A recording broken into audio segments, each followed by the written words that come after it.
Hello there. Welcome to the Future Founders Fireside Chat podcast series, The Journey. This series features weekly discussions about virtual reality, emerging immersive technologies, and entrepreneurship from the 2018 Future Founders VR Fellowship, sponsored by the City of Seattle Office of Economic Development and produced by SIXR. The purpose of this podcast is to learn about the journey that it takes folks to enter the world of VR technologies and entrepreneurship. We hope to create an engaging conversation around emerging technologies in Seattle. This is episode 3, featuring Suni Haley, Operations Manager for UW CoMotion Labs, interviewed by Budi Mulyo, Co-founder and Development Director of SIXR, at the Ethiopian community in Seattle in Rainier Beach. Thanks for tuning in. We hope you enjoy the show.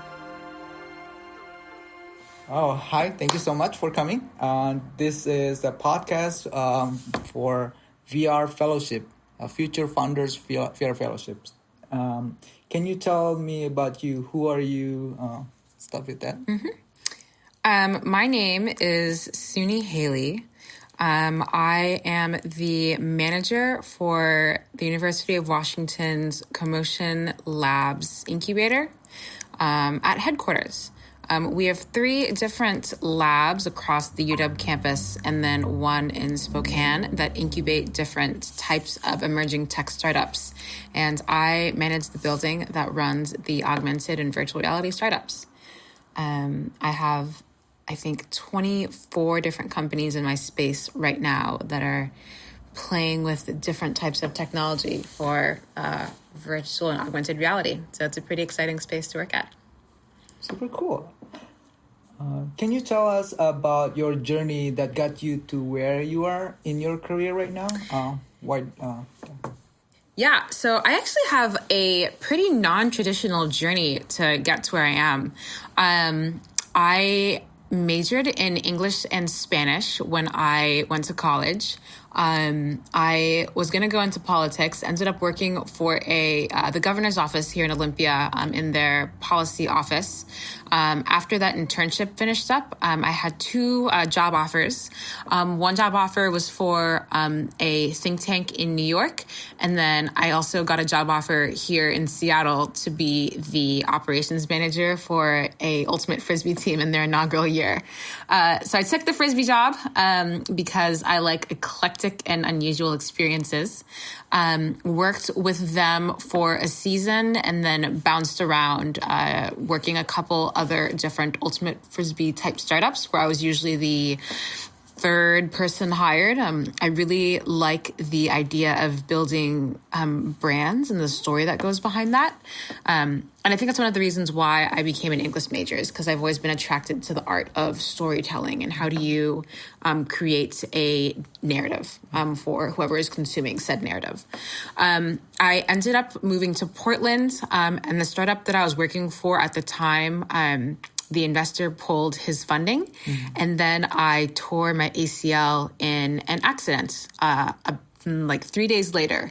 Moved back to Seattle and had a year-long process of recovery and physical therapy and such.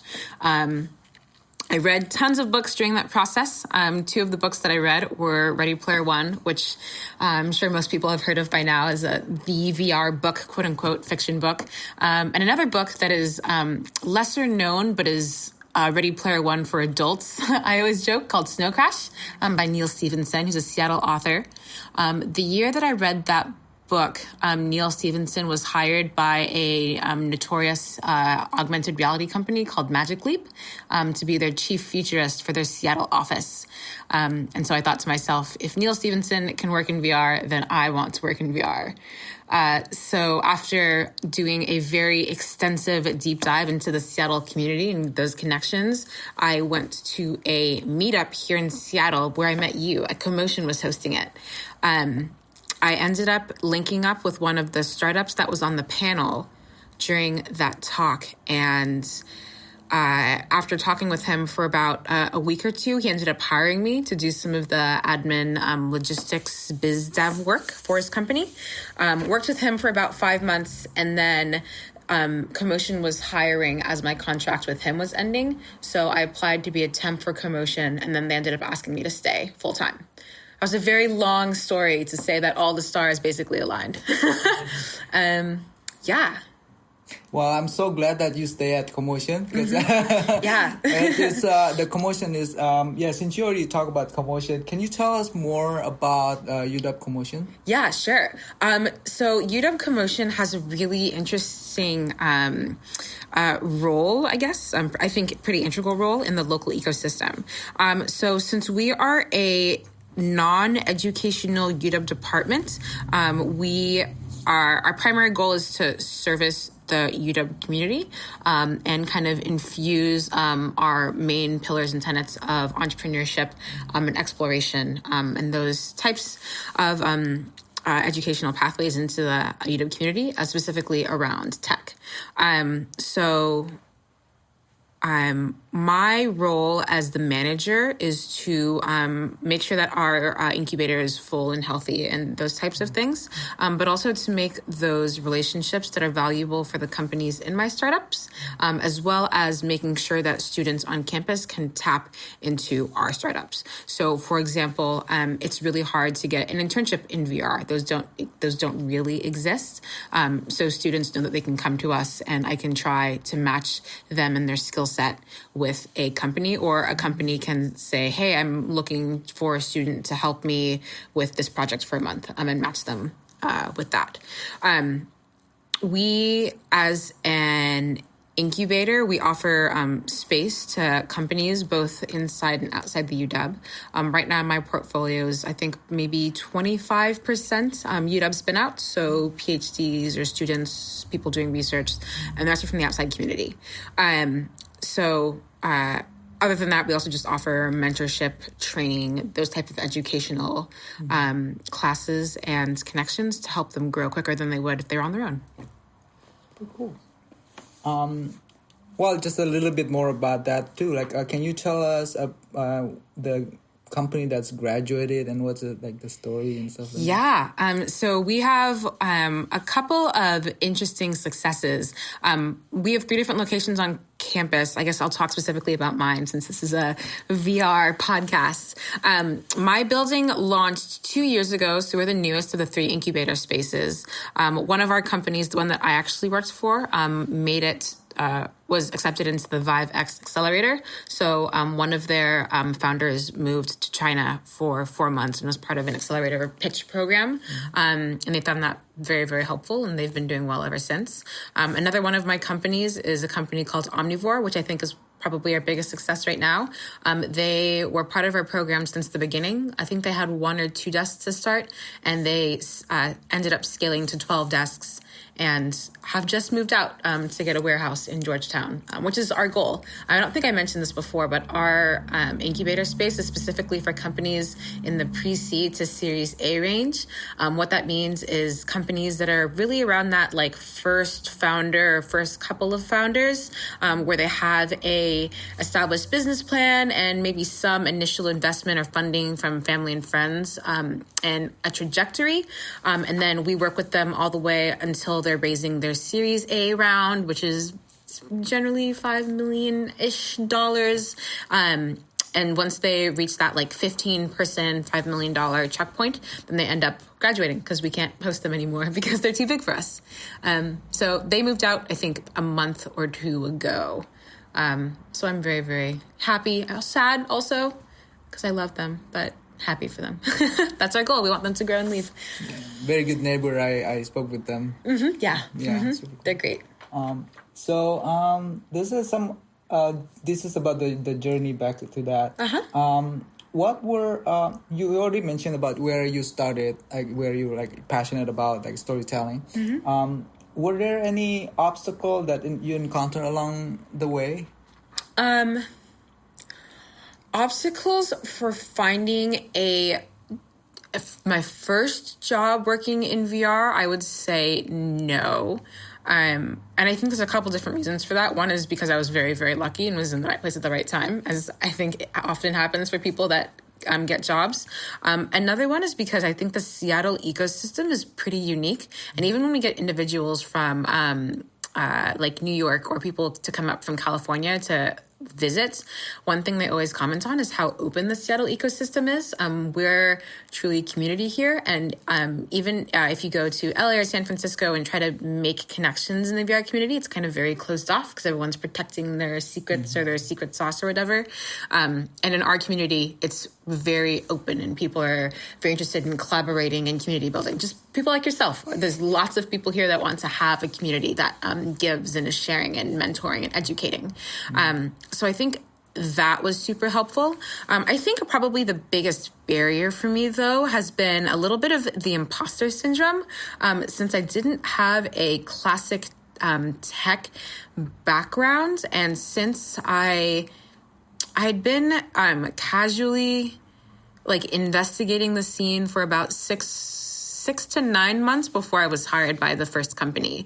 And so I've just always had kind of a chip on my shoulder. Like, do I belong here? How can I fit in? How can I speak about this technology if I don't really know about it? And then also the more time that I spend in this space, the more I realize I don't know, which also has been a hindrance. So something I've been working on personally is reminding myself that since this industry is so new, it's this cycle of VR has really only existed for 4 years, reminding myself that the fact that even that I've been here for 6 months, or I guess now it's been about 2 years that I've been here, but reminding myself that there are people that are getting into it literally today, and the fact that I've been in it for so long and have the connection in that community means that I am an expert. So getting over that chip that I have. I would say that, yes, you are the expert. You are in the community role. Yes. And I appreciate that, especially, I think the fact that you're so giving and you're actually providing that access to other people. But I want to ask you too, in terms of the helper, and I know that you already mentioned this Seattle VR as one of them. Can you tell me more about like who are in that community, would be that, or maybe like in your way, like who should the fellows or whoever need to connect to? Yeah. I mean, of course you. Yes, come visit me. Let's see. Other people, I think there are people and also organizations that I think are absolutely essential to connect with that I always refer newbies to. One of the first things is if you have a chance, go to a hackathon. The hackathons are organized by Trons Nilsson, Bridget, I can't pronounce her last name, Eva Horth, Heather Zweig, lots of last names. And she changed the last name. Yes. No, yeah, in any case.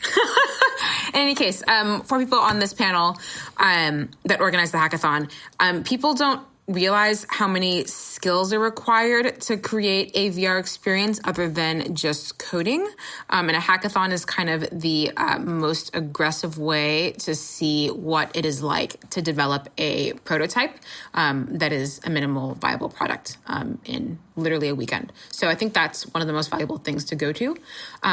Other than the hackathon, I'm going to the Seattle VR meetup, which Eva Horth, who I mentioned earlier, and Sean Nilsson have been kind of the ones to pioneer in the community. That happens over at the Pacific Science Center. It's $5, and it happens on the last Thursday of every month, so it'll happen tomorrow. That's also a great place to meet people. Lots of the individuals that are always out in the community are always at that hackathon, reconnecting every month. There's so many names. I think those are the two big ones. You, of course, is excellent. And it also depends what you're looking for. If you're looking for a games expert, I might recommend Evie Powell, who I think you interviewed. Eva, who I keep mentioning, does lots of work with Women in XR and she's part of the Women in XR fund. So she works with a fund that specifically gives investment to women that are working in emerging technologies. There's a lot. I could go on for a long time about this. Yeah. And then there is also Eastside VR. Oh, yes, of course. Eastside VR. How could I forget? There's more than just Seattle. There's the whole Eastside, Bellevue, Redmond. They have a meetup as well. So Drew Stone is one of the primary organizers for that, along with Carly, whose last name I cannot remember. But that's another excellent meetup to go to. Cool. And also, been hearing about the Waxer. Can you tell us what that is about? I can't remember what Waxer stands for. Washington SIXR. Is a Nancy. Oh, yes, of course. You said this to me and I was like, I can't remember what this is. Yes, of course. So something else that I think is awesome is that there is a coalition of organizations that is working together to fund isn't the right word, to create opportunities for people who don't have traditional access to tech to be able to have access to tech. So Nancy Chang is one of the, I guess, leaders and wranglers of this like coalition of, I think there's 10 different organizations that are involved. What did they just volunteer at? Do you remember this? She brought a bunch of headsets to... PixFun? Not PixFana. She brought a bunch of headsets. The children festival? Yes, the Seattle Children's Festival. Yeah. Just to show all the kids that were attending that what a 360 video looks like, which isn't something that you can see if you don't have a phone that can't run a VR experience. So one of the things that I'm really passionate about is expanding or showing youth what the technology is capable of at a young age so they get interested in it. I think that traditionally when you think about science and math and technology, they think you're an architect or you're sitting in a room at a desk and you work 8 hours a day and it's very boring. And I want to show them the fun and the arts and the creativity that kind of lies behind some of this tech. Because math is cool, but also mathematicians are often artists as well, and musicians, or all of that. So, if a company come to you and talk to you, and what would you ask them? Like, what would if they want to join the UW Commotion, for example, and what would you say like the UW Commotion would offer them in exchange of the Yeah. So we are, as I said before, an incubator for pre-seed to Series A startups. The one thing that we check for quite a few things. One of the first things is, do I like your team? We have a really healthy incubator right now, and everyone is very generous and considerate. So I want to make sure that everyone that is coming into the space also exemplifies that. It takes one bad egg or one jerk, if you will, to like ruin the entire space. So everyone is kind, giving. Can the team do it? Do we believe in their vision? I don't want anyone with any, we're going to use a VR to fly a space rocket. Like, no, you're not going to do that. That's not realistic. Are you working on something full time? Is also something important, with the exception of students, because students, their first goal is obviously school, but we don't want anyone who's a casual entrepreneur or doing it because it's any hobbyists. We want people that are actually working on a startup. We want people that are have a prototype. So if you are coming to me and saying you have an idea that you think will work, then I encourage you to explore your idea at the nearest Starbucks or in your house. Don't give to be a member in our space. There's a fee associated with it, and I don't want you to be paying that fee if you don't have the ability to. We're not here to take your money or rob you. We're here to help you grow. And if you need that money to grow, then go grow and then come back to us when you're ready. Those are the main, I think those are all the things that I ask for. And then if you aren't ready, then that's fine. And you go and work for 2 or 3 months. And then once you have a business plan, then you come back and then we'll take you back in. Yeah. And then tell what the Europe Commotions could offer. Again. Oh, yes, of course. So after we screen you, and then if you are accepted into the program, we offer desk space. So all of our desks are standing and sitting. We have small storage cabinets, Ethernet, internet, your own personal desk phone, all of those types of things, conference rooms, an event space for you to use that fits 100 people, 125 people about. But other than those things, that mentorship aspect is, I think, our strong suit, and that networking aspect. So if you are a first-time entrepreneur, we have a variety of classes for you. So on Fridays, we have a class called Fundamentals for Fridays, where all of our startups have the option to attend it and learn about when do you start looking at marketing, like what phase do you start doing that? How do you develop a robust business plan? How do you build a pitch deck for investors, and what slides did you have? If you're traveling abroad to any country, how do you make sure that your IP isn't being hacked on your hotel Wi-Fi? All of those types of classes. We also have what we call office hours. So we'll invite in local angels or VCs or partners of law firms to come and meet with startups. This usually happens over the course of 30 minutes, but if there's no one before or after you, you're welcome to meet with them for longer to talk about whatever you need to talk about. Asking those types of questions. And then that's like across all of our spaces. And then each of the spaces has something that's industry specific. So for my space, I have lots of virtual reality specific partnerships. So one of our partners is Vive. So they come into our office about twice a year, and we'll host a roundtable or a fireside chat, if you will, about the state of the industry and where do you think that technology is going, and what are you guys looking at for this quarter, and those types of things. When the Magic Leap headset was released last month, we got one from them as a because we committed to making it available to all of our startups, but then also to the outside community and any tours that come in as well. So I also am in charge of getting equipment.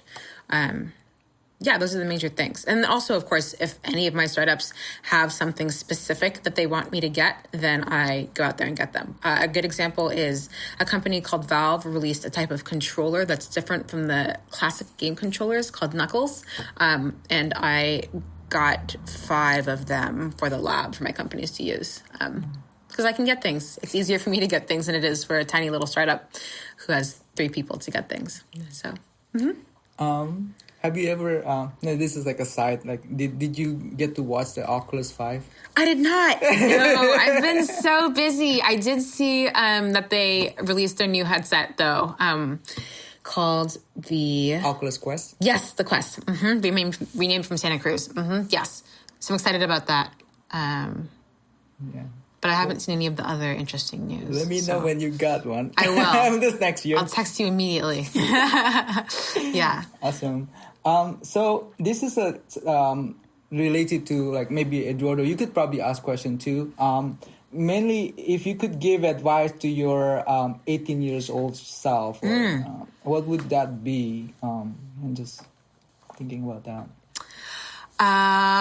First advice would be you are capable and more competent than you realize. So don't be don't be intimidated is the right word when you walk into a room of people that are experts, because it turns out most people don't really know what they're doing, especially in the startup world.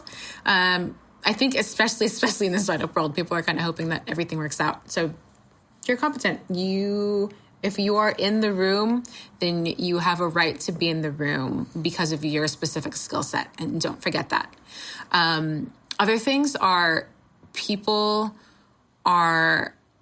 I think in this community specifically, people are more willing to collaborate and share and be okay with asking people questions, but also be good at finding people who will give you answers to those questions. I think those are the 2 things. Sometimes I'm very hesitant about asking questions for people, but I think people do like being mentors for the most part. So, Very good, very good.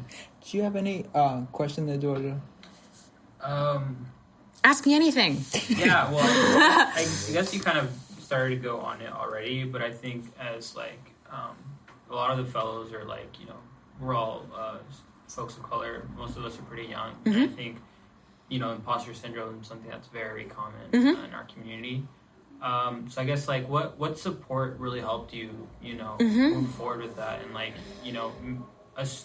you seem like you have a very strong personality and you can like kind of like push yourself pretty well. But what at what point, did you know that you needed to reach out, or what?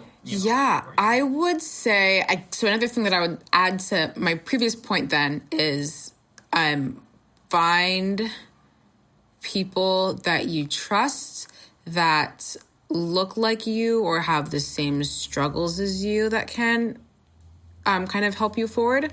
Something that was really nice about my situation is that immediately the same day that I was hired, my company also hired an individual named Mulyo, who my mom is Hispanic and he grew up in a Hispanic household. We like talked about like the types of food we would eat when we grew up and like all of that type of stuff. And just like that whenever things happen in the news about police brutality or whatever, we're always like, can you believe this? Da, da, da, da. So finding that support is helpful. And Budi was in the lab at the same time. Just like, I was lucky to be in that community. If you don't have that community easily accessible to you, then I would say be proactive about going to meetups in the community and finding that support. I heard from a local investor that you should make a pledge to do 2 different things a week that don't happen in the space that you are at. So for me, it's getting outside of Commotion 2 days a week and doing something that relates to my passion. And through those types of like forced encounters, even if you're going by yourself, like just go. And most people don't care that you're by yourself. It's also something that I've learned. Like, people don't care people don't care about you. Like, I mean that in a very nice way. Like, they're not going to be like, oh my God, like, why are you by yourself? Weirdo. Like, they don't care. You're just there to listen to the lecture or whatever. Be okay with going out by yourself and do it often and make those connections that you need to. No one will make connections for you. You are the first person required to start making connections. Super cool. Thank you for answering. Yeah, thank you. Yeah. That's also inspired by that too. Yes, nailed it. Do you have any other question that? I think like you mentioned, there's a few coalitions and organizations that like want to give access to folks that can't normally access technology. How do you see like innovative technologies like the Oculus Quest now being at $400 and like just with the headset and controllers? Do you think? How do you think that's going to impact the community? I'll just give you a little bit summary of that. I think you already seen it, but it's like including this outside sensor. It's like the Vive Focus. Is that what it's called? Well, it's like the Vive Focus. That it's like a standalone headset, right? Yeah. So it's actually scan the room too. Okay, so is the Vive Focus like that? I don't know if it does that, but I did see that. It is a wireless, so you don't. Yeah. So it scanned the room with the 4 wide-angle lenses. Okay. Yeah, I think that it's a good step. I think that $400 is still out of reach for most communities. Let me rephrase that. $400 is out of reach for most individuals, not necessarily communities, because communities have the resources to pool funds to buy something for $400. But I think that in order for the technology to reach full maturity, it has to have the ability to be purchased on an individual level. So I think it's a good step. It's also an extraordinary step because right now with tethered headsets, I mean, the first generation of the Vive, I think is like $500, $600 right now, but also requires a laptop that's like $1,200. So that's like a $2,000 purchase versus a $400 headset. I also will say I love headsets, but I think people right now still knock mobile augmented reality a little bit, and I'm excited for mobile augmented reality because I think that it will be easier for the public to wrap their minds and accept that before they accept VR. I provide lots of demos to people. Like I have like 10 demos a week, people that just wander into my lab. And most of the time, more often than not, rather, people are apprehensive about VR. They're apprehensive or they have a negative connotation. There are few individuals that are like super geeked about VR. And I mean, it makes sense. Like people are generally tech phobic for the most part. And also I think putting something on your head and being fully immersed is a frightening concept for most people. So I like mobile VR because it feels safe. People are already used to objects portals from your phone. People are used to portals in your phone. And the first generation of phones that did AR pretty extraordinarily, I think, happened last year. And so I predict that people will probably have their phones for about 4 years. So 4 years from now or 3 years from now, when people start having to purchase new phones because their old phones are no longer working, I think people are going to start having access to mobile AR.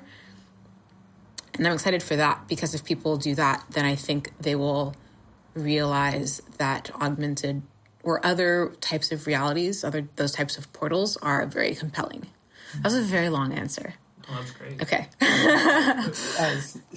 So since you talk about prediction, what kind of future will the new founders need to be prepared for in that sense? Like what kind of you can probably talk about like the near futures and then probably a little bit more long term. Mm-hmm. But just like what is the most urgent issues in the field that, and then what kind of excite you the most about the future in the sense like what kind of your vision of the VR, how it's gonna be leading to, or like how the technology is gonna be used in the future, sort of like what you're thinking about that. Well, I think there are already some industries that are making use of augmented and virtual reality pretty immediately. Architecture, for one, it's easier to see a building and much cheaper to see a building in VR than it is to build out the maquette. Tiny. You know what I'm talking about? How they have like the tiny buildings when they're models. The models. That's a good word. Yes. So building something in VR is significantly less cheaper than building a model. For example, this is like an immediate use case. If you are showing a home to rent, you can do a Matterport scan or a 3D scan of the home and send it to people that way, so they can walk around the home in 3D before they go. There are some pretty amazing applications for education. One of the companies that works out of CoMotion does medical type of education. So they have a book that they published that shows very in-depth drawings of the skull and all the different bones. It's for the dental school. And then they also made a program that goes along with their textbook so students can put on the headset and follow along with the book in VR and like take apart the skull and see the bones, things like that. Education is going to be amazing. Education, architecture, training in general. So training people how to really do anything. Another company that I have that works out of my lab made a game. The model is called edutainment. So educational experience with a gaming aspect or an entertainment aspect. So they made a experience for the the world's oil and gas conference to show the senators and the executives there how one would identify methane leaks if they're out in the field. So that type of training and education, I think. Those are immediately easy to see. I'm also excited for the entertainment aspect as well. Like I said, I liked stories. That's why I was an English major. I liked fiction when I was growing up, and fairies and magic and dragons and weird things that you can't do in real life. And VR is literally that. Can you imagine being a magician in VR? That's all I wanted, to shoot spells out of my hand. I can finally do it. It's coming. I can feel it. Yeah. It's super cool. This is awesome. And is there anything else you would like to tell us?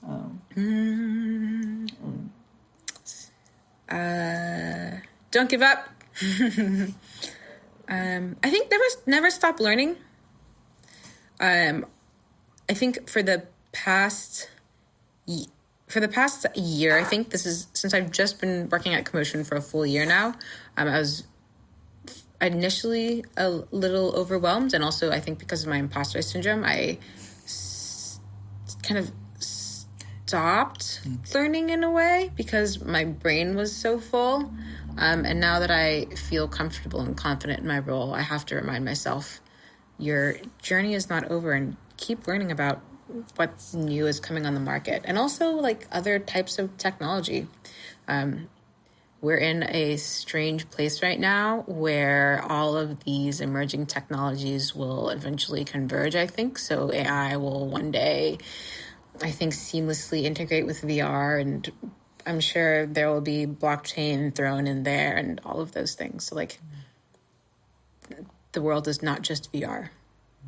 Mm-hmm. Yeah. Super cool. Thank you so much. I have one more question. Good question. Yes. What science fiction would you recommend currently? Snow Crash by Neal Stephenson is amazing.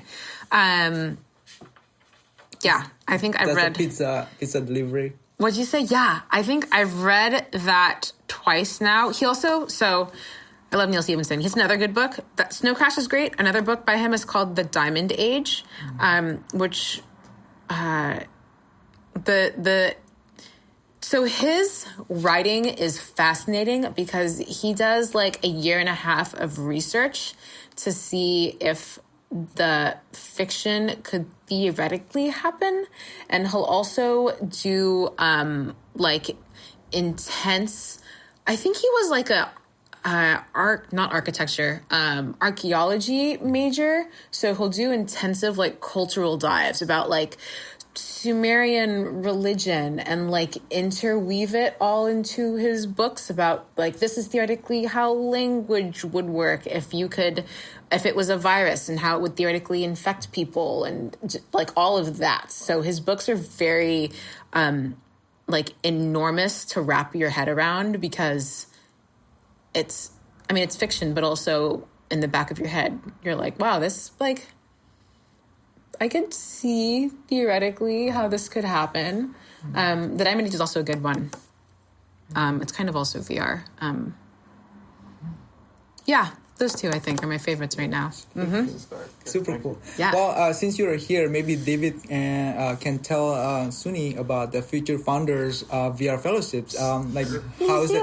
Yeah, it's like how can like Suni help in that way too? Like, yeah. So my role is a startup advocate at the city.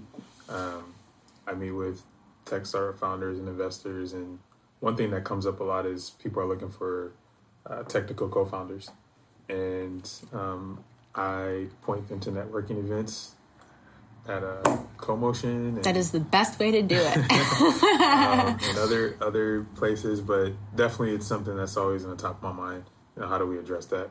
And then we think about the emerging industries that we track inside of the tech industry here in Seattle. We have artificial intelligence and blockchain, but virtual reality in particular has seen a 2,000% growth rate in job postings just in the past 4 years. So it's a very interesting thing to think about as these industries continue to grow and evolve. that there's opportunity there. But at the same time, we're also looking at how do we change the future? Because if the VR industry in Seattle looks like the rest of the tech industry right now, then there's a lot of people that aren't participating. So with this program, we kind of clashed all those ideas together and thought of a way to give young adults, especially in neighborhoods and communities that have been marginalized from participation, how do we give them access and exposure early so that they can be leaders and the future founders in those industries? Yeah, I like everything that you said. This is a podcast, so no one will be able to see me, but my hair is big. I have lots of hair, and headsets don't really fit on my head. They're like very, very uncomfortable to wear. So I don't, even though I'm around like the latest headsets all the time, I don't frequently use them. I have to plan okay, tomorrow I'm going to be giving a demo for 3 hours. So I'm going to braid my hair back so the headset will fit, but I have to think about it 24 hours in advance. So it's one of the reasons why I love your major, human-centered design, because those are the types of questions that are asked in that major. Another thing, I have hair, and also glasses don't fit into headsets either. So I'm a double whammy of headsets just don't want to work for me. And I'm able-bodied. So if I didn't have a limb, if I didn't have a hand, I wouldn't be able to use controllers. If I didn't have a leg, most of the experiences on VR that are good require a significant amount of mobility. So I wouldn't be able to use the majority of them. There are also things for the Magic, I can't remember if the Magic Leap has this problem, but things like color blindness. So how does that affect the way you're looking at a screen that's right in front of your eyes, literally for hours at a time? Those types of questions. So yes, I agree. More representation. Yes. Yes. Super cool. And do you have any other question unless... Yeah, so I guess I wanted to... So I'm kind of... I wouldn't say new to tech. I do have a degree from UW, which has helped me a lot, right? But I feel like I've also, the idea of doing a startup, at least for people of color, is just kind of out there. Even stepping into technology is a big thing. Even talking with other fellows like Jakari, right? We're thinking about, no, I want a job. I'm not trying to get make this harder on myself. I don't want to do a startup. I see I'm working so hard to get a job, right? But I've now with this fellowship, I've started to think of startups more. And I think, trying to summarize what you've mentioned, but I think one thing that you mentioned was first you have to find the reason or your passion, which for you was kind of storytelling. And then you really went pretty hard at that networking, which helped you get into connections that you needed. And then support to continue to put yourself, and then to never stop learning. Mm-hmm. So I guess, does that kind of summarize it pretty well? Mm-hmm. All right, so I'm comfortable with that. Now my next question is being at the Commotion, Mm-hmm. And in this pretty unique space that concentrates on VR and AR, what do you feel like, taking in mind the people that usually come to you with just with ideas, or they're at seeds level, but executing them to a Series A, how does that usually look, and when do you have a good feeling about a certain company, or what tells you that this company is gonna do well? It looks honestly very messy. I'm gonna step away from that question and then step back into that question. There is a organization that I love here in Seattle that has a meetup. I'm going to swear. It's called Fuck Up Nights. And it is an organization, or it's a meetup that happens about quarterly, where they find founders to talk about all the times that I'm not going to swear again, that they've messed up. Because entrepreneurship is thrilling if it works out, but also kind of sucks.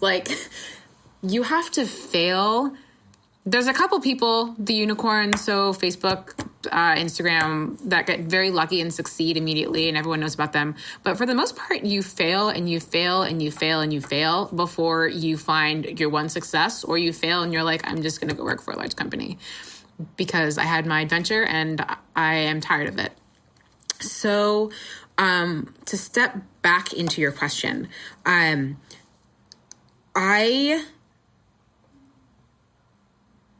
am a neutral participant for all my companies. You're not gonna like this answer.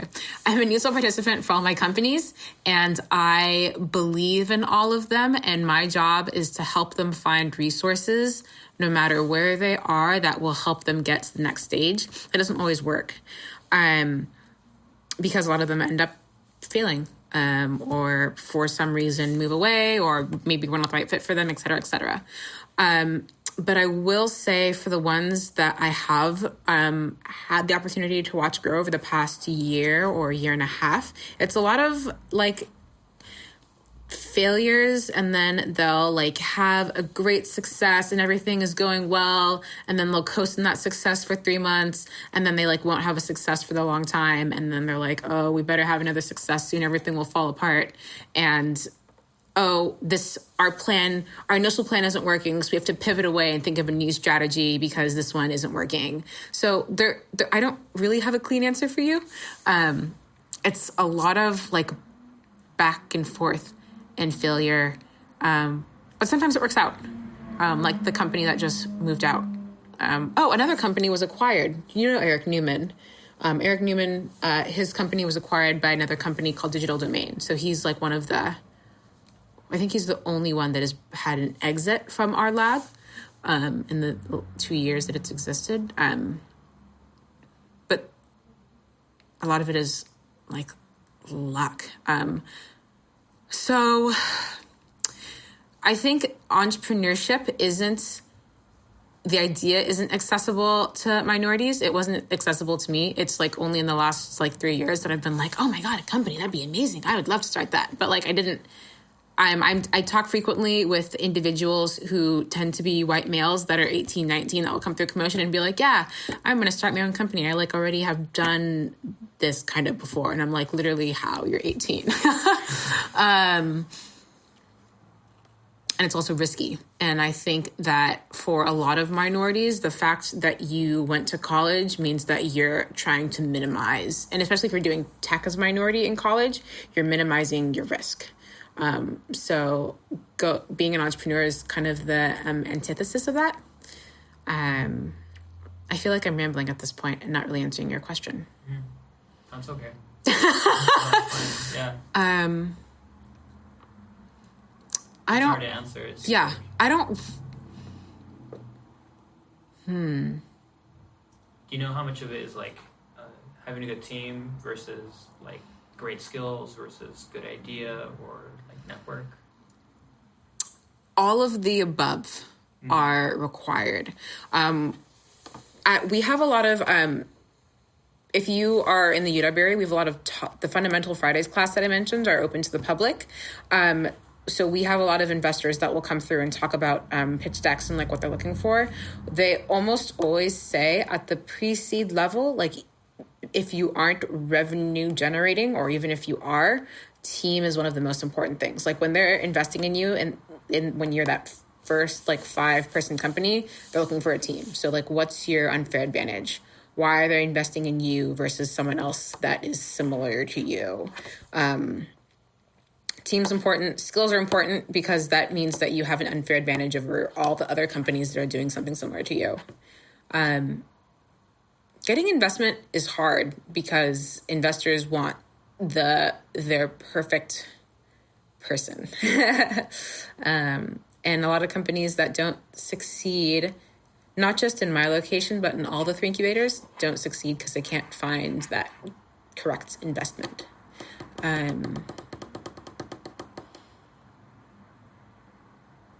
Yeah, it's all important. Yeah, I'd love, if you want, you should come to our Fundamentals for Fridays lecture, or at least look through it online to see what we offer throughout the course of the year. We just had a really fascinating one today by a forum called the Karatsu Forum, where she did a very deep dive into what they look for in pitch decks that I thought was enlightening to hear. Mm-hmm. Yeah. So you mentioned about these resources. How can they find out more of these resources? Are they also available if they already missed out some of that? So our Fundamentals for Friday series, we recorded all of them last year and live streamed them. So those are all on our YouTube channel, the Commotion YouTube channel. Otherwise, we list all of our events on our website, so you can see what's in the pipeline. Highly recommend doing that. We have some awesome events. You can also send me an email. Should I say my email? My email is xunyh@uw.edu. And I am always happy to answer questions. Yeah. Super cool. I like helping. Yes, thank you so much. Thanks for listening. If you haven't already, please subscribe and give us a rating or comment if you enjoyed this content. This episode was brought to you by the City of Seattle's Office of Economic Development and SIXR. Mixed and mastered by Joshua Duchesne. Please check the show notes for more information. Thanks again for listening, and until next time, we hope we've inspired you to keep exploring your own journey.